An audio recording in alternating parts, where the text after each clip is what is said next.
So welcome to week 3 of Writing in the Sciences. I'm Kristen Sinani from Stanford University.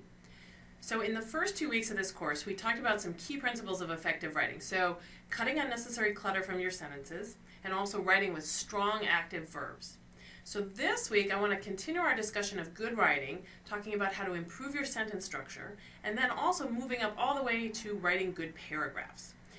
For this first module, I'm going to talk about experimenting with punctuation. Now, as I've mentioned before, this is not a course in grammar or punctuation, but there are a couple key punctuation marks that I want to draw your attention to. So these are some punctuation marks that you may not have dealt with for a while. So these are the dash, the colon, the semicolon, and the parentheses. And you may not have used a lot of these recently because you may have been told somewhere along the way that it's improper to use them in scientific writing, or you just may have picked that up along the way that they don't get used often in scientific writing. And they're a little too exotic or a little too informal. However, in fact, these are perfectly fine to use in scientific writing if you use them correctly, as we're going to talk about today. And if you pick up any source of professional writing, like if you've got a magazine lying around or a book, pick it up, take a look at 1 or 2 paragraphs, and you'll notice that professional writers use these tools all the time. And that's because they're super handy. They work really well. They have a lot of functions. They're very, very useful. So one of the major uses is that they allow you to vary your sentence structure. And that's something I'm going to talk a lot about today. So that means, you know, we've been talking about, I've been showing you how to kind of strip all of this extra material out of your sentences, but that doesn't mean that I want you to write with only short and simple sentences. If you wrote just all short and simple sentences, you would see that your writing would be very boring, very monotonous. So I'm actually going to encourage you to vary your sentence structure and really pay attention to that. So that means using some complex sentences and some short and simple sentences, some long sentences, some short sentences. So vary that up. That helps improve the writing. It makes it less monotonous. It makes it more engaging for the reader. It's very, very hard to vary your sentence structure and make interesting sentence structure and write complex sentences if you don't use some of these punctuation marks. If you are limited to just commas and periods, there's not going to be a lot you can do. So the dash, the colon, the semicolon, and the parentheses are ways that you can get creative with your sentence structure and make some nice, interesting, complex sentences. So I'm going to give you an example of the kind of thing that I'm talking about here. So I'm going to give you an example of something that I edited where I used a colon to actually take 3 sentences and draw it into a single sentence. So for the most part so far, again, I've been sort of stripping things from our sentences. Today we're going to do something a little different, which is to aggregate multiple sentences into a single sentence where it's appropriate. That means I'm going to have a more complex sentence at the end of the day, but it's going to be more efficient because it's going to get the idea across in a single sentence. It's also going to be a little bit more interesting to read because of the variety in the sentence structure. So here's the original thing that I was editing. It said, many types of cells and tissues develop a kind of directionality. Certain events happen toward one end of the cell or tissue or the other. It's a phenomenon called cell polarity. So it's okay. It's, you know, it's kind of simple language, but it's a little bit boring, right? You know, they kind of have, all those sentences have the same kind of simple structure to them. And really the purpose of those 3 sentences is simply to tell you what cell polarity is. So it doesn't seem like we really need to have 3 separate sentences there. So what I did when I was editing this was to use a colon to introduce the definition of cell polarity and to kind of pull all these little pieces that the author wants to get in, to pull them all together. You can see that I actually didn't change a heck of a lot from the original other than to kind of pull everything together, and in doing so I was able to drop a few words. So it says many cells and tissues develop a kind of directionality called cell polarity, colon, I'm setting up the definition, certain events happen toward one end of the cell or tissue. So there's probably even more we could edit out of that sentence, but you can see that I pulled everything together into a single sentence. It's got a colon to set up that definition. Now we only need 1 sentence, and it's a little bit more interesting to read because it's got this variety, having this colon in there where you have to take a pause. It's a little bit more interesting. So this is the kind of thing we're going to be talking about today. So just to kind of ground you in the different types of punctuation I'm going to be talking about today. Here are the punctuation marks that we have at our disposal, and here is their power to separate, in the words of Strunk and White. So Strunk and White talk about their power to separate, and that's a good way to put it, I think. So you're probably all really adept at using the comma and the period. So the comma has the least power to separate, and the period, of course, has the most power to separate. But in between the comma and the period, there are these 4 other really fun and useful punctuation marks that you can use to place pauses and breaks in your sentences. So the comma has the least power to separate. That means it's the shortest little pause. It's just kind of a brief pause in your sentence. The colon is a bigger pause. So you're going to take a little bit of a bigger pause, a bigger break. The dash is an even bigger pause. And I love the dash, as you're going to see. It has a lot of great uses. It allows you to actually kind of just drop whole descriptions, whole explanations right in the middle of your sentence, and your reader's totally okay with it. We're not going to overuse the dash, but it is a really cool punctuation mark. So it's a pretty abrupt power to separate, a pretty abrupt pause there. Then a parenthesis, of course, is something where you're actually inserting something extra into the sentence, so it's a really big pause. A semicolon actually demarcates the boundary between 2 separate sentences that you want to connect in a way. But there's really kind of a fairly big pause because they're actually considered 2 separate sentences. And then a period, of course, is a complete stop. So that's your biggest pause. So that's sort of the order of how these punctuation marks go in terms of their power to separate. Now, the other thing to talk about is that there is a little bit of difference in terms of the formality. And this is why you may have been told before not to use some of these punctuation marks.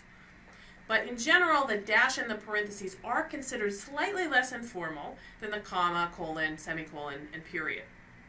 So that's why you may have in the past been somewhat discouraged from using the dash and parentheses.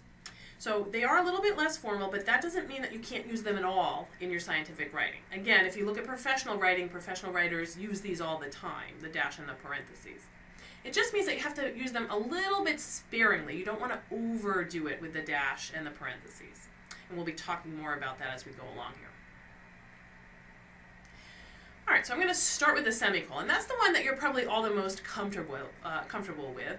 So the semicolon is used to connect 2 independent clauses. It's basically bringing together 2 kind of small sentences that you want to connect or join in some way. I am going to be using the word clause today, in case you don't know what that is.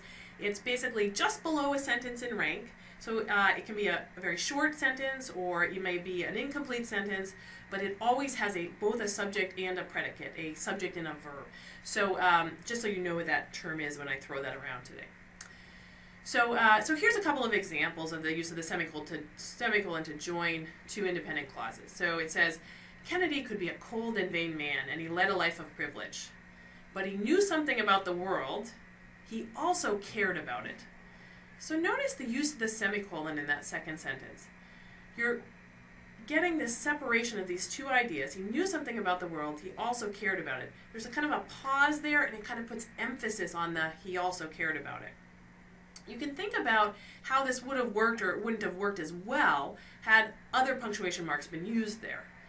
So for example, the author could have said, but he knew something about the world and also cared about it, right? He could have just had a comma or just no punctuation there and run those 2 ideas together. Now the difference there would have been that there wouldn't have been the same emphasis on he also cared about it, right? So that's something to keep in mind. It emphasizes, it puts some emphasis on that second part. It also, had you used a period there, it wouldn't have joined those 2 ideas together. And there's this nice, feeling here where you're joining those 2 ideas together. Another example of the semicolon, sort of a classic example of the use of the semicolon, this is from Dickens. It was the best of times, it was the worst of times. Now, clearly, the semicolon is playing a real important role here because it's joining those 2 ideas. And this sentence, or these 2 small sentences here, wouldn't actually really work very well if it weren't for the semicolon. If you put a full period in there, they wouldn't be tied together in that nice way, and it actually probably kind of fall apart. So the semicolon is really great for when you want to link 2 kind of smaller sentences together and link them. Tell the reader, hey, these ideas are joined, and it gives some emphasis that you don't get otherwise.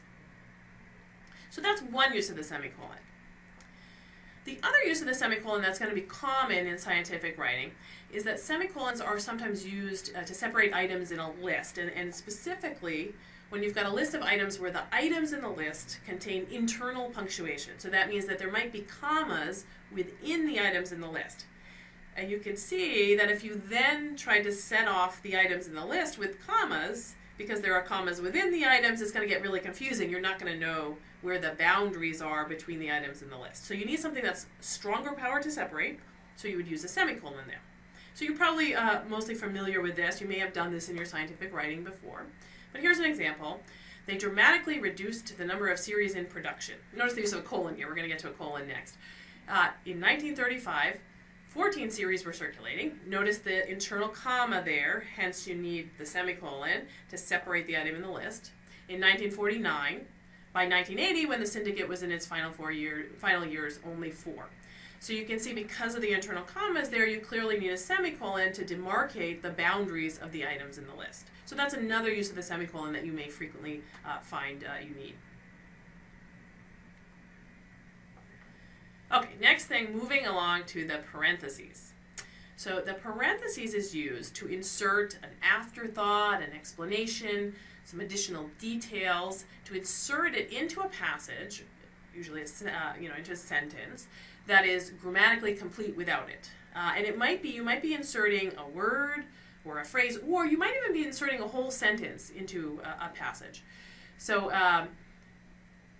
if you remove the material within the parentheses, however, the sentence has to remain grammatically complete. In other words, you can completely remove that piece and it shouldn't change the main point of the sentence. It should be grammatically the same, it shouldn't change the main point. So it's really an afterthought. And in fact, when you put material in parentheses, you're actually indicating to your reader that it's perfectly okay should the reader want to skip over the material with their eyes. They just want to kind of read over it and ignore it. So it's a way that you can add some extra information that may not be the most important information, but it may be some little interesting tidbit. It may be a more subtle, less important detail that you think is important to slip in there, but you don't want to have too much in a sentence. So you kind of slip it in parentheses. It's a way to get some extra information to your reader. You might put something in parentheses where you think some readers may not know the definition, but others may. So by putting it in parentheses, you're saying, well, if you know the definition to this word, you can skip over it. But if you don't know it, it's here if you need it. So it's a really cool way to slip in a little extra information. But again, the key to using the parentheses correctly is you have to try taking it out of the sentence and make sure the sentence still reads fine without it and that the main point of the sentence doesn't change, because you have to allow for the fact that your reader actually may skip over it entirely, and they're allowed to do that. So let me give you a couple of examples. So this was, I picked up something, I was reading something in Newsweek the other day. I picked up a sentence from there. So it says, what kind of teenager beats up the misfit sissy kid, pinning him down and violently cutting his hair with a pair of school scissors? Note the use of a dash here. The incident from Romney's youth that the Washington Post famously reported, and Romney famously didn't really deny, back in May. So notice that the author here has slipped in a little piece of information that he wants to clue you into, but it's not necessary, again, that that piece be in there. You could take that piece out completely and it would read fine, and it's not absolutely essential. So the incident from Romney's youth that the Washington Post famously reported back in May, that would read fine, but the author really wants to give you this little extra piece of information, so he's kind of sliding it in there. Because it's in parentheses, you can get more things in the sentence that you wouldn't have otherwise been able to fit in. Here's an example. This was actually from an article I was writing about statistics, and I slipped in a little, sort of a joke. I was trying to be a little funny, so again, I've encouraged you to take some risks in your writing, so I don't know if this joke came off all right or not, but anyway, I slipped it in there with some parentheses.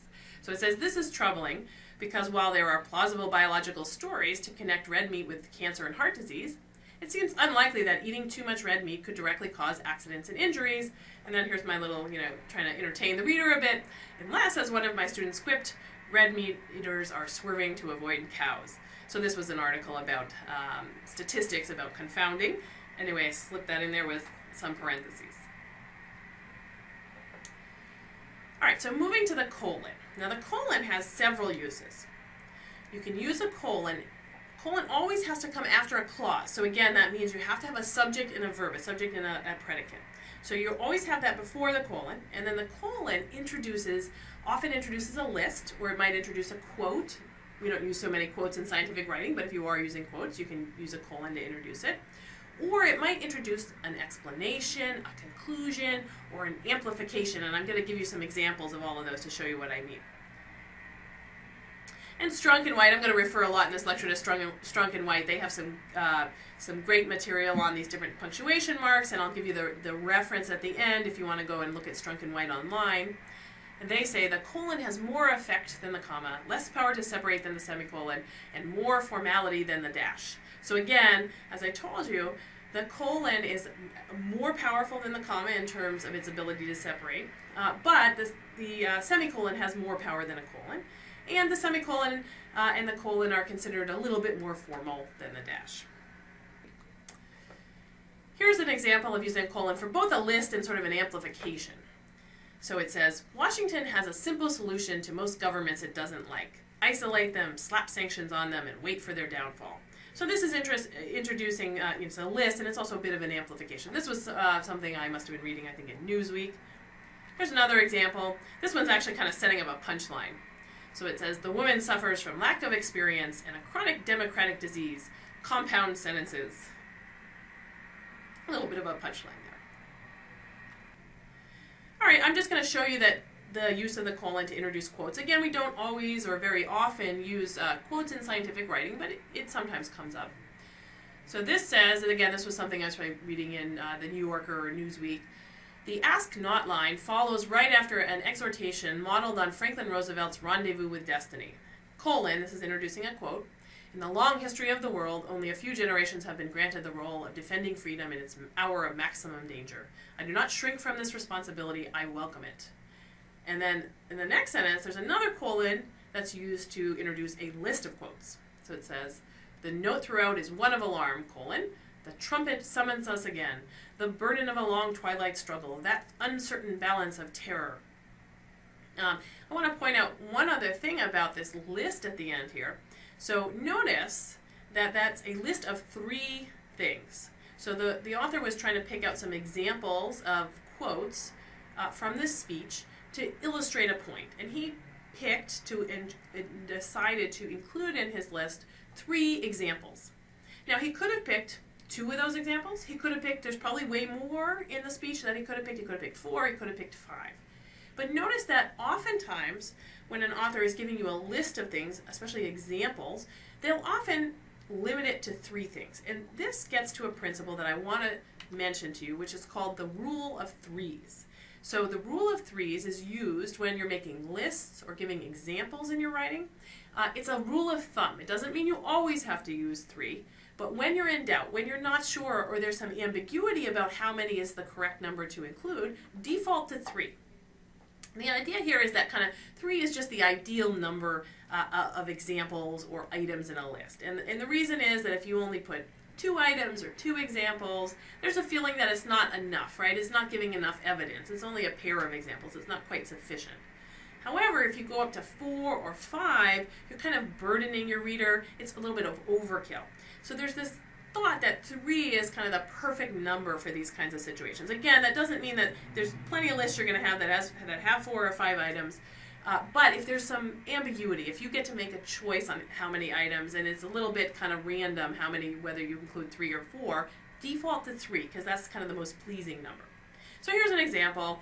I gave you a similar example of a sentence similar to this earlier to illustrate the use of semicolons in a list, but let me use this sentence again to illustrate the point that they happen to pick exactly 3 numbers here. So they gradually reduced the number of employees. In 1980, the company had 300 employees. In 1995, 150. By 2005, when the company was in its final years, only 11. Now notice that they're talking about a range of years here, from 1980 all the way up to 2005. So they very well could have picked 1980 and 1982 and 1995 and 1997 and 2005. They could have picked 5 examples, or they could have picked 2. But they chose to go with 3 here because 3 just kind of feels like the right number to illustrate the point, but without having too much in that list. So again, default to the rule of 3s when you're thinking about listening and examples, if there's some, if there's some wiggle room there for how many things you have to include. All right, one more example of the colon. So again, the colon can introduce an explanation, an amplification, a definition. And I just want to point out that sometimes the colon is actually used, what follows after the colon is itself a whole clause. So I told you that what comes before the colon has to be an independent clause. You can also have the cases where you've got after the colon is an entire sentence, essentially, is an entire clause with a subject and predicate. And there may be some choice, because remember I told you the semicolon is used to join independent clauses. So there may be some choice between whether to use a semicolon when you have that situation or a colon. So you want to use the colon probably more so than the semicolon if the second clause amplifies somehow or extends the first. So here's an example of that. Companies use Marsh for the same reason that home sellers use real estate agents, colon. The agent's knowledge and experience is supposed to help the client get the right deal at the right price. So notice that that first clause sets up the second one. And if you tried to put a semicolon in there, it wouldn't feel quite right because it's a setup. That first clause is setting up the second one. The second one is amplifying or extending the first one. So a colon feels better there than a semicolon because it's not a complete pause, because there's a relationship where the second part actually amplifies or builds on the first part. So that's a way to use the colon as well. So what follows the colon might itself be a whole sentence or a whole clause. So those are some examples of how to use the colon. I want to point out a few misuses of the colon because sometimes people get a little confused on how to use it. So a couple of things that you don't want to do when using the colon. So here's an example of what not to do. So this one says, two aspects of alcohol use are related to brain injuries. Notice they've got the subject and the verb, so that's correct. They use the colon. And then it goes, as a factor associated with risk of an injury, such as motor vehicle crash, and as a factor in traumatic brain injury diagnosis, recovery, or survival after injury. So notice that it sounds funny when I read that out loud, because they're saying two aspects are related to brain injuries. So aspects are nouns. So what follows the colon, what the reader is expecting there is nouns. But what they get instead is as, a preposition. They're getting prepositions there. So that's funny because the reader is expecting nouns. So if you set up nouns, you got to follow with nouns. So the correct way to do this one would be to say something like, two aspects of alcohol use are related to brain injuries. Its association, that's a noun, its association with risk of injury, such as motor vehicle crash, and its post-injury influences on diagnosis, recovery, or survival after injury. So you got to change those to nouns because that's what the setup had led the reader to believe was coming. Here's another misuse of the colon. This was actually from an email I got about a job announcement many years ago. And I thought it was kind of funny because they'd reversed the colon, what comes before and after the colon. So the list, when you're setting up a list with a colon, the list comes after the colon, not before the colon. So they said, in one project, we have a nutritionist, a psychologist, statisticians, a computer specialist, and dietitians, colon, a whole range of specialties. Well, of course, that's backwards. We want to set up the list with the colon and then have the list follow. So correct would be, in one project, we have a whole range of specialties, a nutritionist, a psychologist, statisticians, a computer specialist, and dietitians. It's interesting that they have multiple statisticians and multiple dietitians, but only one of each of the others. I think this was a job advertisement for statistics, actually. So just be careful on the colon, because sometimes it is misused. All right, I'm going to end here with my favorite punctuation mark, which is the dash. You can use the dash to add emphasis or to insert kind of an abrupt definition or description, and you can really kind of drop anything you want in the middle of the sentence by setting it off with dashes. And so it's really kind of a nifty tool because it's very versatile. So you have an extra little thought you want to drop in, an extra description, you can kind of just insert it in and it very neatly works. The reader's okay with that kind of abrupt break, that interruption to the sentence. The reader's okay with it. So it's really a cool tool. I will warn you, however, that you don't want to overuse it because, as I mentioned, it's considered just a little bit less formal than the other punctuation marks.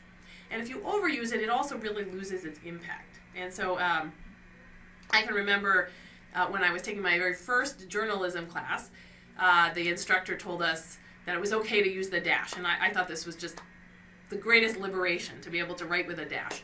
So I was using dashes all over the place, and in my very first assignment that I turned into my editor for an internship I was doing, I got a little note back on the top that said you can't use the dash so much.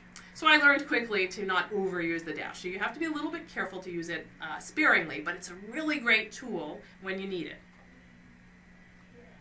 And Strunk and White say a dash is a mark of separation stronger than a comma, less formal than a colon, and more relaxed than parentheses, kind of indicating it's, more relaxed. Again, it's kind of this abrupt interruption.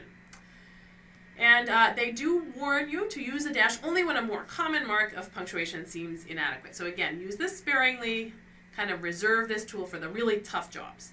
But do use it because it's a great tool. So I'm going to show you a bunch of examples of how this dash works. So here's an example.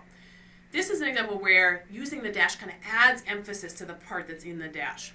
So the drugs did more than prevent new fat accumulation. They also triggered overweight mice to shed significant amounts of fat, dash, up to half their body weight.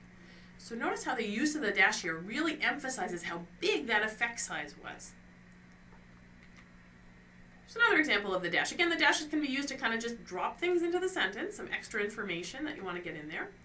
So it says to establish that the marrow cells, also called adult stem cells or endothelial precursor cells, can colonize the eye, Friedlander and his colleagues first transplanted stem cells from an adult mouse into the eyes of a newborn mouse.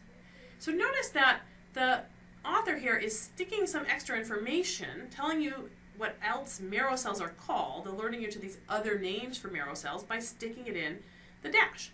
Now, there are other options, right? The author there might have chosen to put that information in parentheses. But again, if they put it in parentheses, they're indicating to the reader that it's not as important. So this author thought it was really important to make the point that, hey, marrow cells, which we also call stem cells, which is, a word that many people might know, it was important to make that point. So he wanted to get that extra information in, so he used a dash.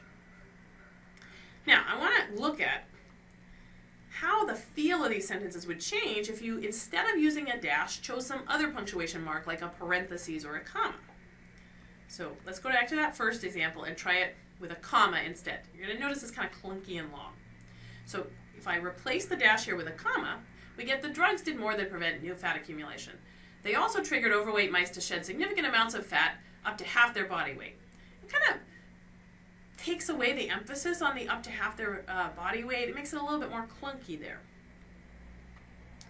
And of course, if you use commas to separate that extra information in this second sentence, that's going to almost make this a run-on sentence. There's just too much going on in this sentence. There isn't an abrupt enough pause. So to establish that the marrow cells, also called adult stem cells or endothelial precursor cells, can colonize the eye, Friedlander and his colleagues first transplanted, it just becomes really long and clunky. So you need something more powerful to separate right there. All right, a couple more examples of the dash. Oh, well, let me show you actually first with the parentheses instead. If you used a parentheses in those two examples rather than a dash. So in that first example, if I use a dash for up to half their body weight, remember that put emphasis. If I use a parentheses here instead, it kind of completely buries the information. It's like, oh, it's up to half their body weight. Like that isn't important or exciting or interesting. Where in fact, that's the most important and interesting part, that it was so big. Now, if you put the material in that second sentence within parentheses, again, that's not necessarily wrong in this case. It's just indicating to the reader that that's inessential information. So it almost depends on your audience in this case, right? If you were writing for an audience where you expected that most people would know that marrow cells were also called these other cells, these other names, then you might put that information, bury that information in parentheses. Just for those of you who don't know, here's that extra information. However, if you were writing to an audience where you thought most of them wouldn't know these alternate names for marrow cells, which in this case the author was, then setting them out with dashes is more effective because it forces the reader to look at those and think about those carefully. So when you put in parentheses here, again, you're kind of saying, well, I'm expecting most readers already know this. In this case, the author didn't think most of the readers would know that piece of information. All right, a few more examples. So here's another sentence where a dash was used. So researchers who study shipworms say these mislabeled animals, they're clams, not worms, are actually a scientific treasure. So this use of the dash adds emphasis to that cute little interesting fact that these shipworms are actually not worms at all, but they're clams. So it's a way to drop this extra information in a kind of a cute little way. It gives emphasis to that interesting little fact. And notice how it's just kind of literally dropped right into the sentence. You can kind of drop it in wherever you want with dashes, and the reader's okay with that. The reader understands that, hey, this means I'm going to have a little interruption here. And the reader's okay with that. So that's very powerful. One more example. I pulled this out of something I was reading in the New Yorker. So it says, the store, which is windowless and has clusters of unsmiling security guards standing at its entrances, as if it were the embassy of a particularly beleaguered nation, caters to rich Brazilians, members of the 10% of the population who command nearly half the national income and wear Chanel, Valentino, or Dolce & Gabbana. So notice that there's just this whole great long description just dropped right into the middle of the sentence. And notice that it's okay for the reader. Again, the reader's okay with that because that's the expectation with the dash. You can do that with a dash. And notice also that last week I talked about keeping the subject and the main verb of the sentence up together close to the beginning of the sentence. So you might think that this sentence actually kind of violates that rule, right? The store, and then we get all this description, and then caters. But in fact, because it's set off in dashes, the reader's okay with that. The reader is okay with you putting the verb afterwards. It works just fine. It's a long sentence, but it works. So you can violate that rule if you're setting things off in dashes like that. So it's a way to insert a long description. So let me just show you what would happen if instead of using a dash in those two instances, I used a comma or a parentheses instead. So with commas instead, go to that first sentence. Researchers who study shipworms say these mislabeled animals, they're clams, not worms, are actually a scientific treasure. Well, that's a run-on sentence, right? Commas aren't strong enough to set off an entire clause here. So clearly, commas are not going to work. And then in that second sentence, you know, again, it's getting really long-winded. The store, which is windowless and has clusters of unsmiling blah, blah, blah, it's running on, and your reader's going to get lost. Your reader's especially going to get lost here because you get this really long description with several commas in it, and you don't get to the verb until caters, and this is a case where the verb now is too far from the subject because you have too much in between where it's not clearly demarcated and set off with dashes. So this is going to lose the reader. It's too long-winded without an abrupt pause. How about if we use parentheses instead? So with parentheses instead, in that first sentence, you could, right? You could set that information off, they're clams, not worms, in parentheses, just as kind of extra information. But notice there's a couple of problems with that. It buries the information, and this is kind of a really cute little interesting fact. Also, if you read it without if you take the material in parentheses out, if you read researchers who study shipworms say these mislabeled animals are actually a scientific treasure, you are assuming that the reader also already knows why they're mislabeled, right? You're assuming that the reader has that piece of information, so they don't need you to put it there. It's extra information. So that's an assumption you probably shouldn't make because probably most readers don't actually know that fact. So the parentheses aren't great here because they really bury the information and they're assuming too much of the reader. And if you use parentheses with that second example from the story from the New Yorker, the store, which is windowless and has blah, blah, blah, if you put that whole beautiful description in parentheses, it just completely takes away from the description as if that description is not important. So that really doesn't work either. All right, so I'm going to give one more example of the use of the dash to end on here. But this one you have to bear with me a little bit because it takes a little bit of setup before I get to this sentence. I have to give you a little bit of background for you to understand just how great this sentence is. So you need to know a little bit about baseball, not too much about baseball, but a little bit about baseball here. So I'm going to give you the background. So I'm not a particularly big baseball fan or anything, but I did grow up in New England, and so therefore I am a diehard Red Sox fan. So probably most of you are familiar with the Red Sox, and you probably have heard that at one time the Red Sox sort of were thought to have a curse on them. So the Red Sox went 86 years without winning a World Series, and they were said to have a curse, and it was because basically it wasn't just that they didn't win the World Series and had this long dry spell period. It was that they got within, a hair's breadth of winning the World Series several times, and then they just lost it on the stupidest errors. And so they got really, really close, and they thought they were cursed because they should have won, but they didn't. And so many of you may recall, I was old enough to, I am old enough to actually recall when this happened in 1986, a near miss. And so the Red Sox were ahead in the World Series. They were one game ahead in the World Series. It's game 6, and so the way the World Series works is you have to win 4. So they had won 3 already. If they won this game, they would win the World Series. It was against the Mets. And they got to the 10th inning. They were ahead. They had, they'd gotten ahead in the 10th inning. So all they had to do was get the other team out. They're 2 outs down, 1 out to go.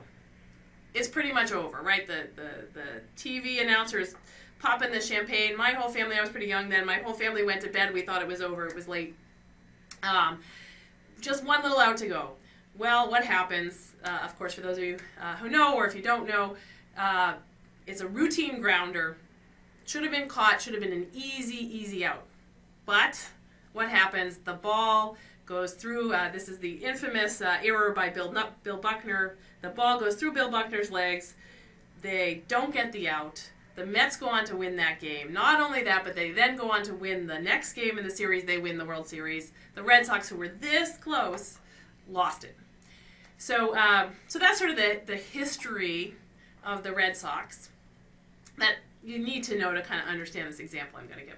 So I'm going to dial forward now to 2004. So in 2004, the Red Sox finally, after 86 years, won the World Series. And it was done in dramatic fashion. So they were down 3 games in the American League Series, and they came back to win 4 in a row against the Yankees, so they made it to the World Series. They won 3 in a row against the Cardinals, so now all they got to do is win that last game, and they've done it. They've won the World Series. So 4th game, they're ahead in the 4th game. It's down to the last inning. They're winning. It's down to 2 outs. There's just that 1 out to go. So everybody, of course, is on pins and needles because everybody's just waiting for the other shoe to drop, right? They're waiting for the curse to rear its head. So the batter comes up. It's a routine grounder to the pitcher. The pitcher picks it up, and now normally in these kinds of cases, you would throw the ball to the first baseman, and it's not a very long distance. The baseman would catch it, and that would be it. Pitcher doesn't do that, right? The pitcher knows the whole history of the Red Sox. Doesn't want to take the chance that something's going to go wrong in the middle of that toss to first base. So literally, the pitcher kind of trots right up to the first baseman, gets about as close as he can to the first baseman, and tosses the ball underhanded into the first baseman's glove. You know, literally just got as close as he could to make sure that it made it into that guy's glove. He made the out, and it was as careful as he possibly could be. So he made the out. They did win the World Series. But that whole gesture of going up to the first baseman and being so extra careful sort of just encapsulated the whole history, the whole 86-year history of the Red Sox. Okay, so that was a really long setup, I realize, but you'll appreciate it when you see this sentence and this use of the dash. So here's the sentence. It says, baseball is the only game that's played every day, which is why its season often seems endless, right up to the inning and the out, dash, the little toss over to first base, when, wow, it ends. So that little toss over to first base, that's the reference to the pitcher kind of walking up to first base and just lobbing the ball right to him.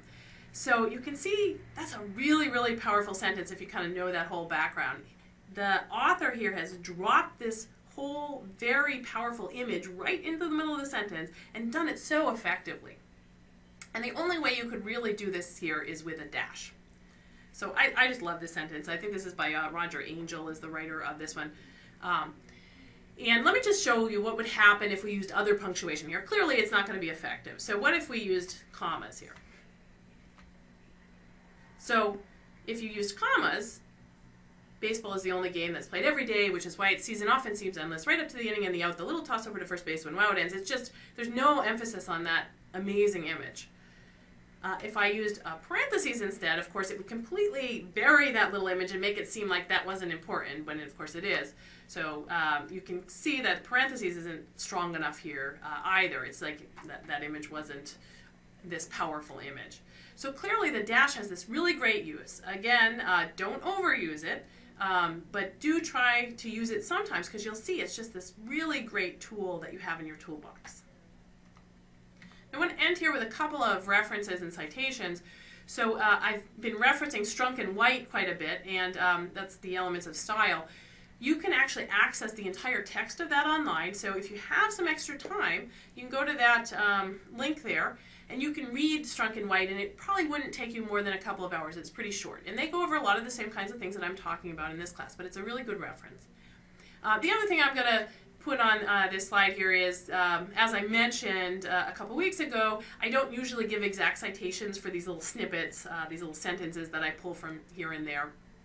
But today, since most of the sentences I was showing were examples of the good use of punctuation and good writing, I wanted to just acknowledge the various authors from which I pulled those little sentences. Those were mostly from Newsweek and the New Yorker and a couple of other sources. The preceding program is copyrighted by the Board of Trustees of the Leland Stanford Junior University.